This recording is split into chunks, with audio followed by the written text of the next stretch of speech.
북한의 대학교 진학률이 고등학교 학생의 15% 정도밖에 안 되거든요. 북한에서 한국은 어떤 나라라고 교육을 받으셨나요? 미국의 식민지? 이런 말씀 드려도 될지 모르겠는데 저는 그렇게 교육을 받았어요. 그게 이제 어렸을 때 받았던 교육이고 나중에 한국 드라마를 보면서 많이 바뀌는 거죠. 그러니까 내가 받았던 교육은 그냥 다 후라이였네? 막 이런 생각을 하게 되고. 안녕하세요. 저는 평양에서 살다가 2015년에 대한민국에 입국한 탈북민 나민희라고 합니다. 네, 현재는 경기도에 거주하고 있고요. 지금 정착 9년 차를 맞이했습니다. 네, 반갑습니다. 네. 평양에서 사셨다고 했는데 평양에서 거주할 때 좀 생활이 평탄한 편이었나요? 북한 기준으로 봤을 때는 막 그렇게 잘 사는 편은 아니었지만 그렇다고 막 그렇게 어려운 편은 아니었던 것 같아요. 그래도 평양이다 보니까 기본적인 배급은 공급을 받는 곳이다 보니까 먹고 사는데 아무래도 걱정은 있었지만 당장 굶거나 이러지는 않았어서 크게 고생은 안 하고 살았던 것 같습니다. 그 배급 관련해서 혹시 평양 외 주민들은 배급이 좀 어려운 건가요?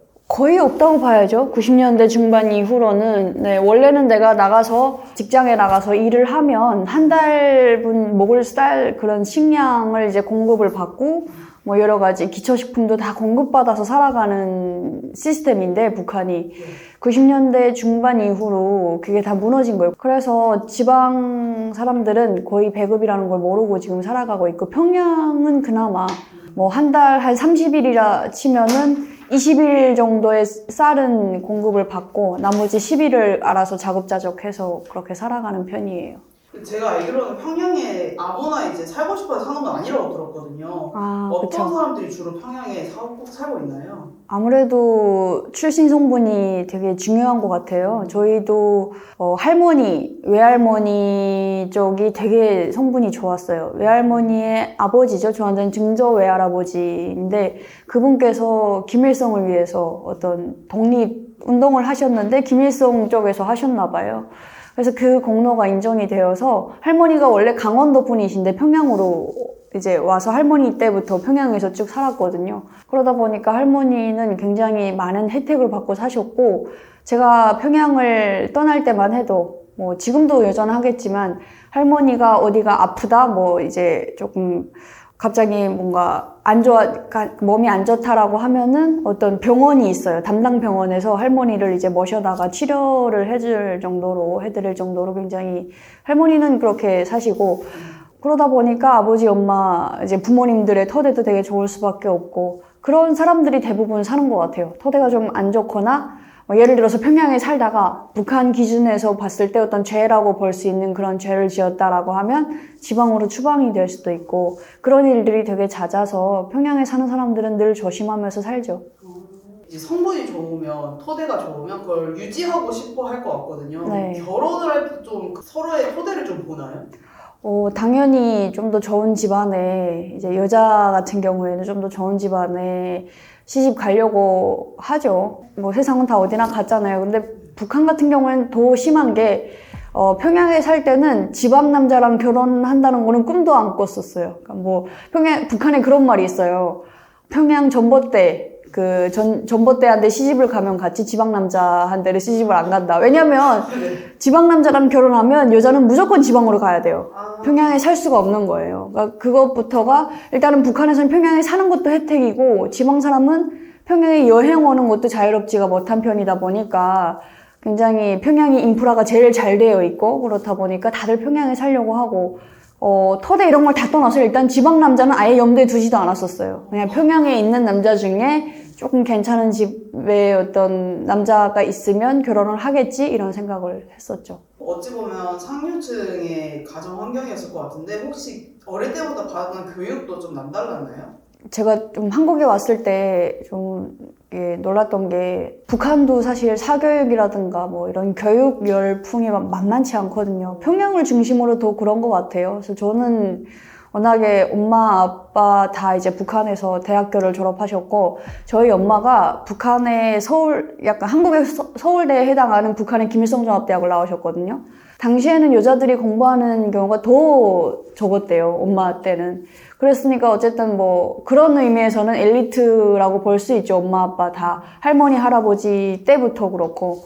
그렇다 보니까 저희도 당연히 저랑 오빠도 무조건 공부를 해서 대학교를 가야 된다. 북한의 대학교 진학률이 전문대 4년제 다 합쳐서 고등학교 학생이 15% 정도밖에 안 되거든요. 남자들은 대부분 다 군대를 가야 되고 이제 그러다 보니까 대학 가는 게 진짜 힘들어요. 그래서 어렸을 때부터 거의 저는 뭐 한 4살? 뭐 그때부터 한글을 엄마한테 따로 이제 배웠던 것 같고 초등학교 들어가기 전에 산수, 기본적인 어떤 덜셈이라고 하나요? 그래서 이런 건 다 이제 뺄셈이라고 하죠. 뺄셈 이런 건 다 배우고 들어갔고, 항상 학교에 가서도 어떤 그 수재들만 받는 그런 교육을 따로 뭐 그렇게 살았던 것 같아요. 그래서 저희 오빠도 굉장히 좋은 대학교를 나왔고, 네. 좀 더 이제 일반 친구들과는 다른 학교에서 계속 공부를 하면서 살아왔죠. 그리고 또 가족분 중에 외교관이 있었다고 제가 네. 어떻게 아세요? 그만큼 많이 보니까요. 아, 그래요? 외교관이 네. 있었다고 제가 들었는데 네. 그러면 아무래도 좀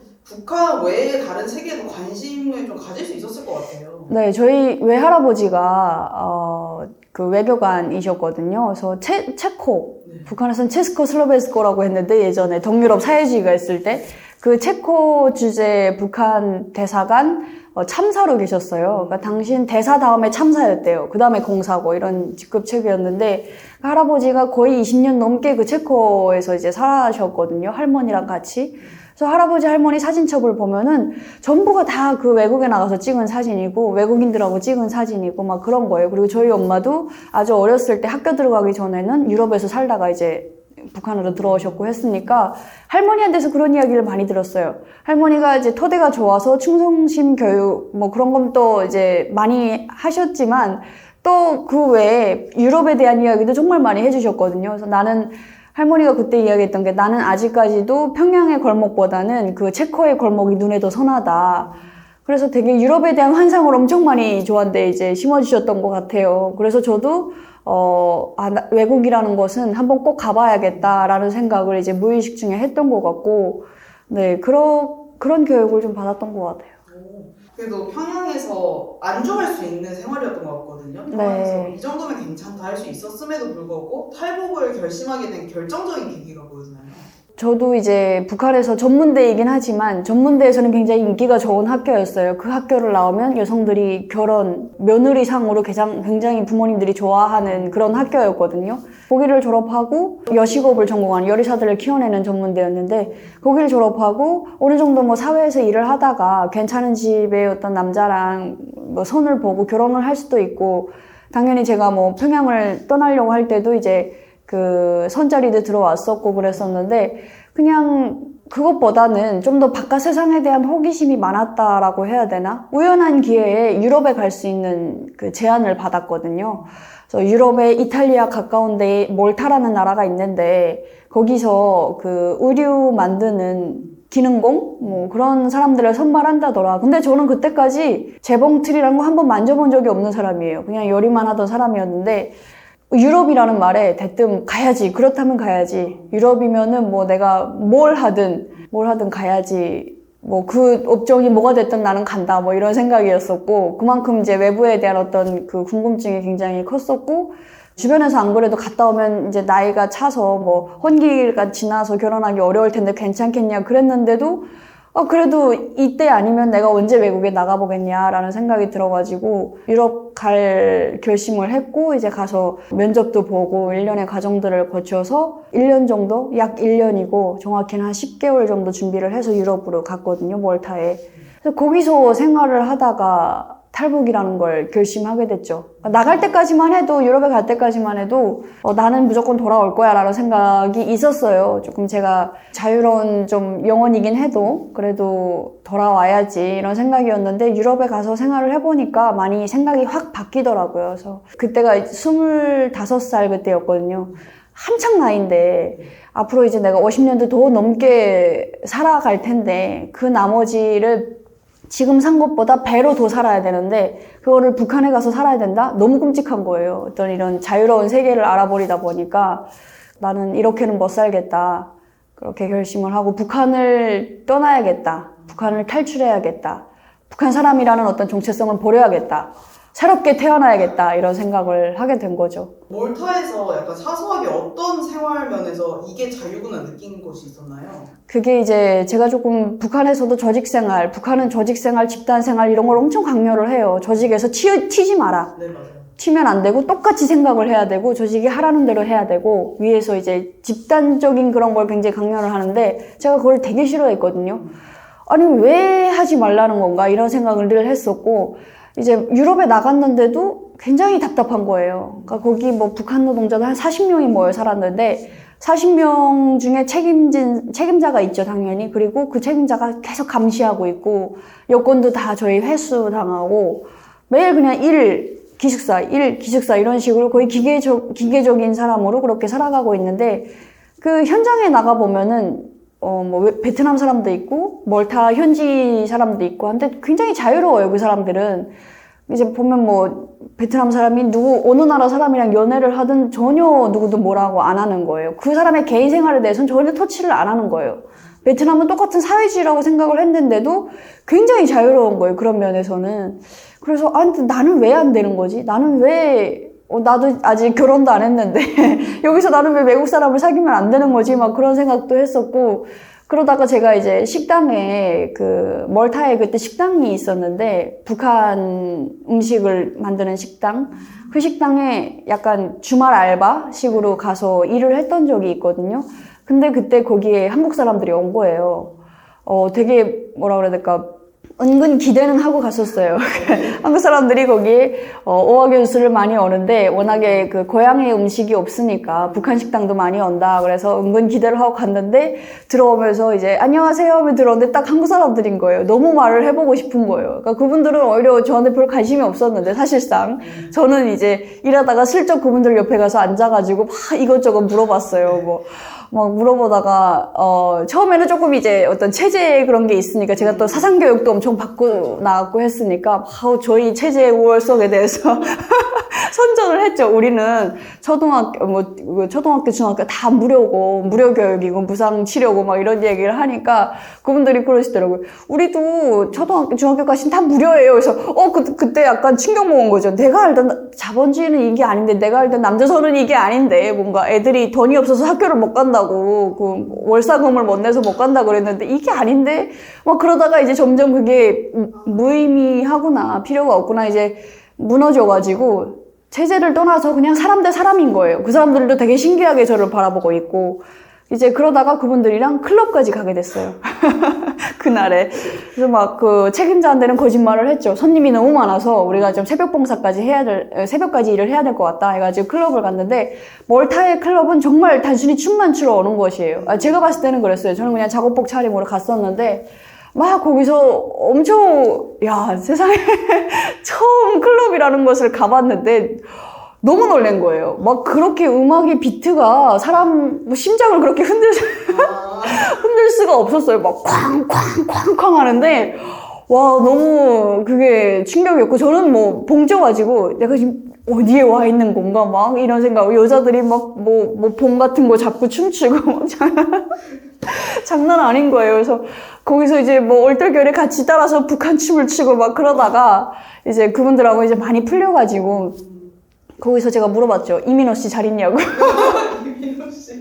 제가 북한에서 드라마를 원래 많이 봤었거든요. 그래서 그때 한국 드라마 보면서 꽃보다 남자를 되게 좋아했었어가지고 이민호 씨 잘 있냐. 근데 그분이 이민호 씨는 저희도 보기 어려워요. 너무 잘 지내고 있을걸요? 그러더라고요. 근데 이제 그분들도 굉장히 저를 되게 좋아하셨고, 우리가 이제 이렇게 만나서 같이 이야기하고 놀고 하니까 진짜 통일이 된 것 같다. 그러더라고요. 그러고 이제 새벽 3시에 헤어지는데, 너무 헤어지기가 좀 아쉬운 거죠. 그러고 나서 그 여운이 계속 남았어요. 헤어진 다음에. 그렇게 좋은 사람들을 내가 북한으로 돌아가면 다시는 만날 수가 없겠네. 네. 그리고 정말 모든 세계 외국 사람들은 일단 다 친절하고 그러잖아요. 북한처럼 막 계속 비판하고 막 통제하려고 하고 이렇지는 않잖아요. 저렇게 친절한 사람들을 내가 영영 볼 수가 없겠네? 이런 생각을 하니까 나는 이렇게는 못 살겠다. 나는 원래 북한 사람 체질은 아니다. 라는 결론에 이르렀고 탈북을 해야겠다라는 생각을 했죠. 대한민국 사람들이 솔직히 네. 무시할 수도 있었거든요. 그렇죠. 님의 말을. 네. 근데 어떻게 잘 융화가 돼서 그 새벽까지 놀고 그분들한테는 지금 어떠세요? 그분들 돌이켜 생각해보면? 너무 감사하죠. 네, 그분들은 너무 감사하고, 그 중에 이제 그분들 인원이 3명이었는데, 여자분이 한 분 계셨는데, 그분은 막, 나는 언니가 너무 좋아. 이러면서 막 안고 막 그러는 거예요. 근데 그런 애교를 저는 처음 받아와가지고, 이게 우리는 적대 관계인데 이래도 되는 건가? 막 그런 생각이 들었고, 그냥 허물없이, 그러니까 저 같은 경우에는 막 어떻게든 내가 좀, 우리 북한이 조금 좀 더 낫다라는 걸 어필하려고 막 그렇게 애를 쓰는데, 그분들은 애초에 그런 건 염두에 두지 않는 거예요. 워낙 이제는 뭐 체제 경쟁 같은 건 무의미하잖아요. 그러니까 그냥 정말 반가운 거예요. 북한에서, 그분들이 얘기하는 게 이제, 북한에서 온 사람, 탈북민이 아닌 북한에서 온 사람을 처음 봤대요. 그래서 너무 신기하다고 그냥 이것저것 궁금한 것들을 이렇게 물어보면서 이게 그 대한민국에도 뭐 그 탈북민들이 나오는 방송이 있다.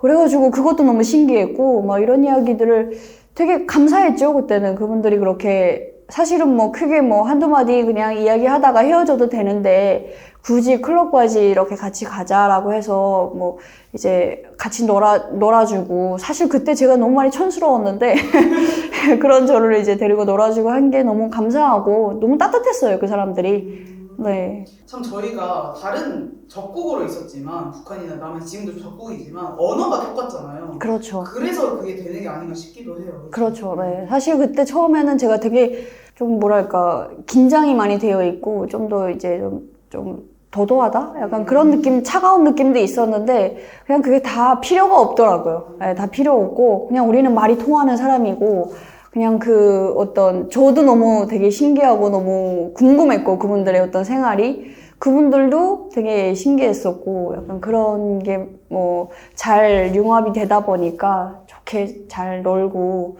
즐거운 추억으로 남게 됐던 것 같아요. 그럼 몰타에서 대한민국으로 탈북할 때는 어떻게 탈북을 하시게 됐나요? 그러니까 몰타는 섬나라예요. 네. 그러니까 섬이다 보니까 그리고 되게 좀 작아요, 되게. 인구도 뭐 한 40만 명인가 뭐 그렇게밖에 안 된다고 해요. 그래서 거기서는 일단 탈출을 해야 어디 그 육지에 도착을 해야 안전한 거잖아요. 그래서 굉장히 고민을 많이 했었고 그때 이제 저희가 북한 사람들이 처음에 한두 명씩 이렇게 나올 때는 몰타의 정부도 잘 눈치를 못 채고 있다가 왜냐면 중국 그 몰타 현지에 있는 공장의 그 지배인 공장주 그 사람은 중국 사람이었거든요.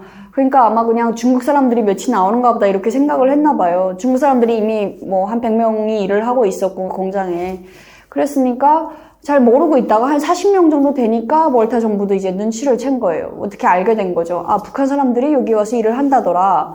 근데 그들이 일하는 게 다 이제 뭐 북한의 핵 개발에 쓰인다더라. 노동 착취를 당한다더라. 그래서 그게 소문이 나가지고 막 여기저기서 이제 조사하려고 공장에 오고 이러니까 저희를 책임졌던 사람이 저희한테 여권을 잠깐씩 이제 좀 맡겼어요. 너희가 여권을 가지고 있어라. 그러니까 뭐 다 그런 게 있잖아요. 북한 사람들은 외국에 나와서도 여권도 못 가지고 일을 한다더라. 이런 소문도 있고 하니까 너네는 되게 자유롭게 일하는 것처럼 보이기 위해서 여권을 준 거죠. 이때가 기회인 거예요. 그래서 이때 가야 된다 해가지고 계획을 제 생일날로 이제 잡았거든요. 왜냐면 생일날에는 워낙 좀 통제가 느슨해지고 관대해지니까. 그래서 생일 전날부터 제가 막 치아가 아프다고 엄청 꾀병을 부렸어요. 그래서 그 생일날에 나는 병원을 좀 가봐야겠다. 그렇게 얘기를 했거든요. 그러니까, 생일날 뭐 이빨 뽑으면 안 좋다고 막 그러더라고. 괜찮다. 나 너무 아파가지고 일도 못하겠다. 그래서 이제 그 전화를 해가지고, 병원에 데려다 줄 사람들이 이제 도착을 한 건데, 그 사람들도 북한 사람들이에요. 그 북한 사람 둘이 온 거죠. 혼자서는 절대 안 보내요, 북한은. 항상 둘 이상 단체 행동만 항상 시키게 하거든요, 외국에서. 혼자 다니다가 도망갈 수 있으니까. 근데 이제 그 둘이 같이 탈북을 모의한 세력인 거죠. 다 그렇게 짜고. 네, 그래서 그 둘이 이제 저를 병원에 데려가는 척 그렇게, 그 둘 중에 한 명은 통역이었거든요. 이제 그 사람이 꼭 필요한 사람이니까. 그래서 이제 그렇게 차를 타고 공장을 빠져나와서 숙소로 가서 짐을 대충 싸가지고 이제 짐을 갖고 공항으로 갔는데, 이게 좀 사정이 되게 좀 복잡하고 긴데, 그 세 명 중에 한 명은, 이제, 저와 같은 어떤 그 공장 소속이 아니라 식당 일을 하러 나왔던 친구였기 때문에 여권이 없었어요. 네, 공장 사람들한테만 여권을 준 거지, 식당은 그냥 북한 그 개인 그런 어떤 자격이다 보니까. 그래서 그 친구가 여권이 없다 보니까 저희가 비행기를 다이렉트로 이제 독일에 가려고 티켓을 예매했었는데, 그거는 못 가게 됐고, 다시 나와가지고, 그 다음에 이제 거기서 이틀 정도 묵다가 멀타에서 몰래 이제 차를 일단 버리고 택시만 타고 이동하면서 그러다가 배로 가는 편을 알아낸 거예요. 배편을. 그래서 배 티켓을 예매하고, 그 배는 그 몰타에서 시칠리 섬, 이탈리아하고 시칠리 섬까지 가는 거였는데 관광배인 거죠. 그래서 하루에도 뭐 몇 번씩 왔다 갔다 한다고 해요. 한 2시간 정도밖에 안 걸리고. 그래서 관광객처럼 위장을 해가지고 그 배 티켓은 그냥 어떤 아이디 카드만 있으면 되는 거예요. 그래서 그 배편으로 이탈리아까지 나와가지고 이탈리아에서 이제 쭉 육로로 해가지고 오스트리아 지나서 독일까지 갔어요. 그러니까 최종 목적지가 독일이었던 거예요. 왜냐면 그 뭐 통역이 얘기해 주는 게 독일이 탈북민이 살기가 제일 좋은 곳이래요. 그리고 이제 탈북민도 제일 많이 있다더라. 뭐 이런 정보를 어디서 듣고 와가지고 얘기를 해주더라고요. 그래서 독일로 갔는데 굉장히 추웠어요. 독일이 그때가 10월 달이었는데도 해가 거의 안 보이고 엄청 추운 거예요. 게다가 막 난민 수용소를 들어갔는데 그 시리아 내전 터지면서 시리아 난민들이 엄청 많았거든요. 저희가 어떻게 보호가 안 되는 거예요. 북한은 이미 3명이 뛰었으니까 뭐 계속 이제 북한이 추적을 해가지고 베를린 주재 북한 대사관에서 이제 얘기를 한 거예요. 우리 사람들 여기까지 왔다더라. 이런 식으로 조금 이제 우리가 좀 데려갔으면 좋겠다. 이런 식으로. 그러니까 저희는 너무 급하고. 그래서 거기서 이제 방향을 틀어가지고 우리 한국으로 가장 안전한 게 한국 아니냐. 북한이 손을 뻗을 수 없는 곳이 한국 아니냐. 그래서 한국 영사관에다 전화를 해서 한국으로 오게 된 거죠. 독일까지 갔다가. 와, 그러면 독일에서 한국 왔을 때 딱 처음 밟았을 그날 기억나세요? 네, 그렇죠. 2015년 10월 23일이었어요. 10월 13일 날에 제 생일날이다 보니까 출발을 해서 열흘 만에 한국에 온 거거든요. 처음에 일단은 딱 도착을 했는데 그냥 좀 따뜻하다? 한국은 역시 한국이구나. 남쪽은 되게 따뜻하구나. 해가 일단 너무 잘 이제 들고 그랬던 기억이 있고, 저희가 일단 인천공항으로 이제 처음에 오잖아요. 근데 인천공항에 그 국정원 분들도 마중 나오고 뭐 이러는데 같이 그분들이랑 이제 이동을 하는데 화장실을 들어갔거든요. 근데 화장실이 물기가 없는 화장실을 그때 처음 봤던 것 같아요. 네, 제가 봤던 화장실은 심지어 멀타에서 봤던 화장실도 물이 좀 고여 있거나 뭐 이런 물이 항상 고여 있는 게 화장실이라고 생각을 했는데 너무 막 말라 있는 거예요. 그리고 일단 이건 뭐 많은 분들이 얘기를 하실 건데 너무 깔끔했어요. 일단은 화장실이 그렇게 깔끔해도 되나 싶을 정도로 진짜 거기서 밥을 먹어도 되겠구나 싶을 정도로 굉장히 깔끔했고, 나왔는데 주단이 파란 주단이 쫙 펼쳐져 있는 게 그게 너무 신기했죠. 대체 돈이 얼마나 많으면 이렇게 거대한 실내 공간에까지 주단을 깔을까 그 생각을 했었고, 먼지 하나 안 보이더라고요, 공항에. 그리고 막 그 어떤 안내판에는 영어로 되어 있고 중국어로 되어 있고 이제 여러 가지 나라 말로 되어 있잖아요. 야, 여기가 국제가 맞긴 맞구나. 한국어도 있는데 분명히. 그래서 그걸 보면서 내가 정말 좋은 곳에 왔구나 이런 생각을 했었죠. 근데 국정원분들은 어떻게 알고 미리 나오시는 거예요? 그게 다 영사관에서 연락이 돼요. 저희를 이제 영사관 직원들이 보내면서 이제 보낼 때도 마지막까지 비행기 앞에까지 저희를 이제 바래다 주셨거든요. 그분들이 보내면서 이제 연락을 하는 거죠. 몇 시 비행기니까 몇 시 도착을 한다. 그러면서 이제 저희 보고는 신호를 줘요. 맨 뒤에 내려라. 맨 마지막에 내려라. 그리고 내리면서 신문을 덜덜 만 거를 갖고 내려라. 근데 이제 뭐 다 내리고 저희가 내리니까 그냥 뭐라 그래야 될까. 그분들이 마중 나와 계시더라고요. 딱 보더니만. 근데 딱 봐도 그냥 북한 사람이에요. 너무 촌스러웠고, 그때 약간 뭐, 그분들은 저희 보면서, 야, 평양이라 역시 키도 크고 뭐 세련됐다 그러는데 지금 보면 너무 촌스러워요. 그게 있었던 것 같아요. 그러면 이제 한국에 와서 살면서 초창기에 이제 가장 충격받았던 그 어떤 문화 차이라든가 경제 차이가 있나요? 저는 사실 평양에서 이제 살았었으니까 굉장히 큰 어려움이 없을 거라고 생각을 했었거든요. 북한에서도 도시에 살았고 여기서도 도시. 근데 진짜 엄청나긴 하더라고요. 예. 일단은 뭐 그 한국의 어떤 교통편? 네, 저는 그게 너무 좋은 것 같아요. 지하철 같은 경우에도 너무 촘촘히 잘 되어 있고 하니까 제가 북한에서도 지하철을 이제 이용을 많이 했었고 하는데 지하철을 이용하면서 화장실을 이용해 본 적이 거의 몇 번이 안 돼요. 네, 근데 한국에는 지하철마다 화장실이 굉장히 잘 되어 있고 그 화장실이 그렇게 또 대부분 다 깔끔하고 네, 출구에 따라서 가는 방향도 다 다르고 이렇게 되어 있는 게 저는 정말 처음에는 사실 그 지하철 그거 있죠, 이거 안전문 그것도 되게 신기했거든요. 그냥 안전문 없는 지하철이 되게 그냥 당연한 그런 지하철이다라고 생각을 했는데 안전문이 그렇게 되어 있는 게 이런 게 있구나 약간 싶기도 했었고. 혹시 음식은 어떠셨어요? 요리사셨으니까. 국정원 얘기해도 되나요? 네. 국정원에서 이제 밥 먹으러 가자 해가지고 나가서 소고기를 먹으러 갔거든요. 근데 약간 고기를 덜 굽는 거예요. 그 안에 막 빨간 게 다 보이는데 막 그게 덜 구워서 먹는 거예요. 처음에 되게 좀 깨름직했어요. 이걸 먹어도 되나? 왜냐면 북한에서는 뭐 어차피 소고기는 대부분 다 양념으로 된 그런 고기를 먹었었고 돼지고기 같은 경우에는 구워 먹는다는 그런 게 없어요. 돼지고기를 잘못 구워 먹으면은 그 어떤 몸에 해로운 해충 같은 게 살아남아가지고 이제 치명적인 어떤 치명상까지 입힐 수 있고 잘하면 목숨까지 위험할 수가 있어가지고 북한에서는 대부분 돼지고기를 푹 삶아서 먹고 막 그랬었거든요. 돼지가 됐든 소가 됐든 대충 익혀 먹는 경우가 거의 없는 거예요. 근데 그렇게 막 대충 익혀가지고 먹어가지고 이게 먹어도 되나 막 그랬었는데 너무 맛있는 거예요, 생각보다. 그래서 사실 제가 육류를 별로 안 좋아하는데 그때 되게 많이 먹었던 그런 기억이 있어요. 그리고 또 한국에 나왔는데 삼겹살을 아까도 얘기했지만 삼겹살을 구워 먹어가지고 말리고 싶은 거예요. 이거 삼겹살 잘못 구워 먹어. 이거 구워 먹으면 안 돼요. 막 이렇게 좀 그 사람들 뜯어 말리고 싶었는데 다 그렇게 전 국민이 다 드시더라고요. 그래서 그다음에 보니까 나중에 살면서 보니까 워낙에 이렇게 잘 위생적으로 잘 키우니까 그런가 보다 이런 생각을 했었던 것 같아요. 그리고 저는 라면은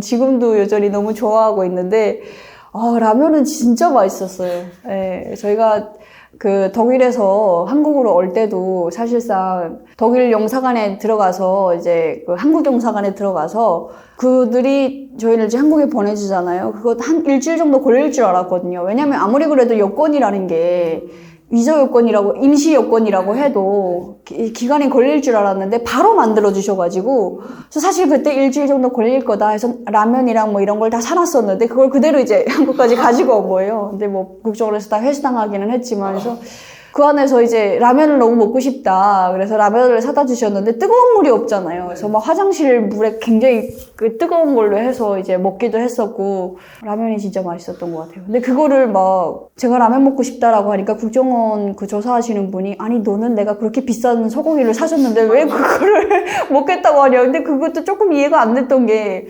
라면은 북한에서도 되게 귀한 음식인데 그쵸. 네, 평양에서도 되게 귀한 음식이고 뇌물로도 잘 통하는 그런 음식인데 이걸 왜 이렇게 찬밥 취급하지? 막 그런 생각이 있었죠. 라면이 많이 비싼가 봐요, 평양에서? 라면 많이 비싸요. 라면을 그렇게 생산 자체가 어렵기 때문에 그리고 또 한국산 라면은 더 인기가 좋아서 네, 그건 정말 단간부한데 뇌물로 특히나 이제 컵라면은 굉장히 수준 높은 음식인 거예요. 그래가지고 네, 그거를 마음껏 먹을 수 있어서 너무 좋았죠. 평양술은 좀 어떤지 좀 궁금하더라고요. 그 평양술은 좀 많이 세요. 네, 많이 세고 한 25도 그 정도로 알고 있거든요. 25도요? 네. 그러니까 평양도 이제 술 공장에서 생산한 술이 또 있지만 개인들이 자체적으로 만드는 술도 있거든요. 그것도 이제 농태기라고 하는데 저희 아빠는 농태기를 너무 좋아하셨어가지고 약간 그냥 플라스틱 병 같은 데다가 이제 담아주거든요. 그런 건데 그 술도 굉장히 세거든요. 그래서 진짜 북한 술은 그냥 바로 취하고 사실 한국에 와서 처음 술을 딱 마셨을 때는 굉장히 물 맛이 되게 많이 났었고 좀 많이 연하다? 많이 약하다? 이런 느낌을 받았던 것 같아요. 이게 술인가?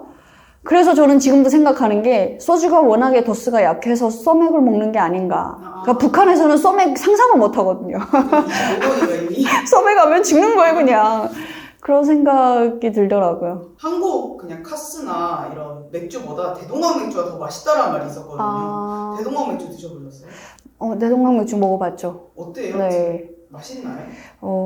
맛은 있어요, 확실히. 네, 네, 맛은 있고, 약간 진짜 그 뻥 뚫리는 그런 게 있어요. 네, 그 목 넘김부터 이제 목 넘길 때부터 이제 뻥 뚫리고 진짜 쫑한 그런 맛이 있거든요. 근데 그거는 약간 생맥주를 먹었을 때 확실하게 나는 그런 맛이고, 병맥주는 아무래도 좀 더 이제 좀 낫지 좀 그 뭐 유지라든가 이런 게 있으니까, 좀 더 다르지 않나라고 생각을 하는데, 근데 사실 이제 와서 드는 생각이긴 한데, 북한에서는 워낙에 뭐가 다 없으니까 맥주도 그렇게 뭐 여러 가지가 있지는 않아요. 영성, 뭐 봉학, 대동강 뭐 이 정도이고 하니까 그냥 뭐가 다 부족한 상태에서 마시니까 되게 좋았던 게 아닌가라고 생각을 하는 게, 한국에서는 선택지가 너무나도 많잖아요.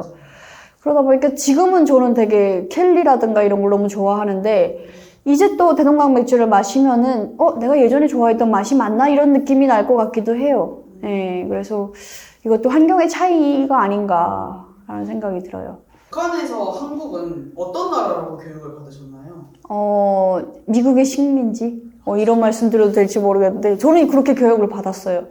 네, 그래서 미국의 식민지이고, 아무리 제가 초등학교 때 받았던 교육에서는 월사금이 없어서 애들이 학교를 못 가고 공부하고 싶어서 학교에 갔다가 돈을 못 내서 막 매맞으면서 쫓겨나고 그리고 이제 돈이 없어서 눈을 팔려고 하는 그런 이야기들이 이제 있었는데, 그게 이제 어렸을 때 받았던 교육이고 나중에 한국 드라마를 보면서 많이 바뀌는 거죠. 그러니까 내가 받았던 교육은 그냥 다 후라이였네 막 이런 생각을 하게 되고, 정말 잘 살잖아 막 그런 생각을 이제 하게 되는 거죠. 근데 그렇다 보니까 그럴 정도로 정보가 어느 정도 퍼지다 보니까 한국이 이젠 잘 사는 나라다 이게 인식이 있다 보니까 이제는 약간 좀 바꾼 것 같아요. 아무리 잘 살아도 미국의 식민지다. 너희가 조금 배가 고프고 굶주리긴 하지만 그래도 너희는 자주적인 인민 아니냐. 이제 한국은 남조선은 미국의 식민지이기 때문에 굉장히 불행하게 살아간다. 이런 식으로 이제 또 교육을 하거든요. 그래서 그런 생각은 항상 있었던 것 같아요. 그래서 정말 말도 안 되지만 한국에 이제 오게 되면은 미군이 많이 이제 활보하고 다니고 거리를 미군이 지나가는 사람 이제 툭툭 건드리고 삥 뜯어대고 이럴 거라고 그런 생각이 있었어요. 네. 근데 와보니까 어때요? 근데 와봤는데 거의 몇 년 동안 미군을 본 적이 없어요. 그나마 이제 그 영산에 있는 미군 부대에 어떤 일이 있어서 갔을 때나 가끔 본 거고, 본 적이 없어요. 길거리에서 보기도 어렵고 말도 안 되는 거죠. 네, 참 지금이야선 바뀐 건데, 미국이 그때 6.25 전쟁에서 도와주지 않았다면 지금 여기도 북한처럼 되지 않았을 거라는 법이 없잖아요. 그렇죠. 너무 끔찍하죠, 생각만 해도. 근데 이제 한국의 좋은 점을 좀 얘기하긴 했는데요. 혹시 정착하면서 겪은 어려움도 없었나요? 아무래도 이게 말투 때문에 좀 어디 가든 주목을 받는 그게 있는 것 같아요. 지금도 그렇고 택시 같은 거 타면 무조건 알아보세요. 어디서 왔냐. 그냥 처음부터. 그런데 그냥 혹시 그 북에서 오지 안 왔냐. 그런 식으로. 그래서 사실 처음에 그게 좀 많이 스트레스였거든요. 어떻게든 바꿔보려고 하고 티가 안 났으면 좋겠다라는 게 있었는데, 이제는 그냥 내려놨어요. 어차피 이쪽 방송 일도 하고 있고 하면서 보니까, 그래 북한에서 왔다고 해서 그냥 단순하게 북한에서 왔어요? 이렇게 물어보는 거지, 이게 안 좋게 바라보는 분들은 거의 없잖아요. 그냥 그런 거구나를 알기 때문에 북한에서 왔어요. 그냥 그러고 이제 다니고, 이제 조금 이제 알아보시는 분들도 가끔씩 있고 해서 말투에 대한 그런 거는 없는데, 아무래도 되게 다른 곳에서 살다가 오다 보니까 그런 건 좀 많이 어려워요. 금융 관련해가지고.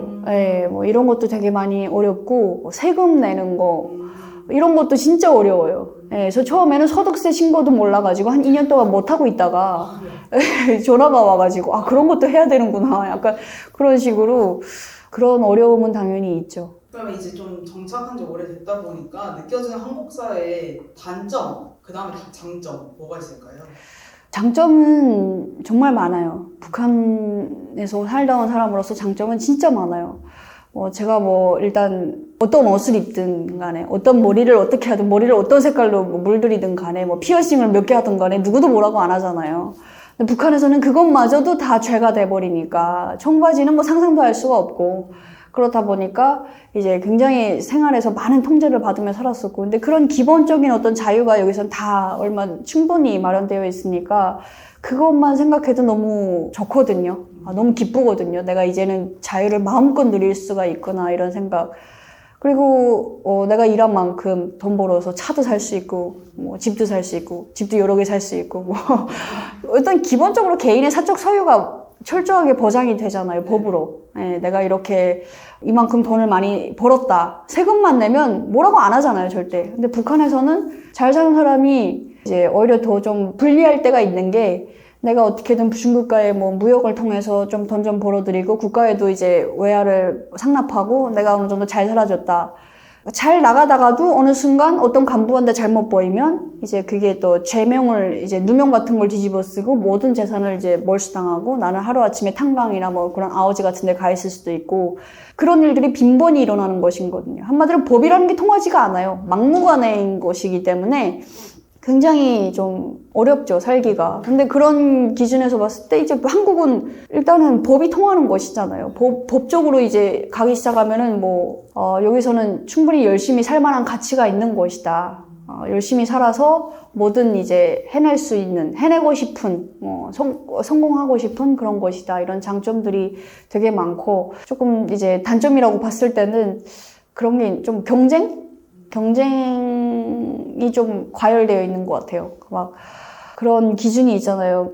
몇 살이 되면은 뭐 어느 정도 대학은 나와야 되고, 뭐 이런 어떤 사회적인 기준들, 뭐 결혼을 하게 되면 이런 집에 살아야 되고, 뭐 이런 애를 하나 낳으면 뭐 남편의 연봉은 어느 정도 가야 되고, 뭐 이런 것들. 어쨌든 그런 좀 사회적인 기준들이 좀 있다 보니까 서로가 막 약간 그런 게 있는 것 같아요. 경쟁을 되게 하고 좀 천천히 가도 좋지 않을까. 근데 다들 너무 열심히 사는 것 같아서 한쪽으로는 약간 좀 그런 것도 있는 것 같아요. 그래서 사람들이 좀 많이 화가 나 있다? 워낙에 일상에서 많이 치이다 보니까 조금 많이 그런 경향이 있지 않나라는 생각이 있습니다.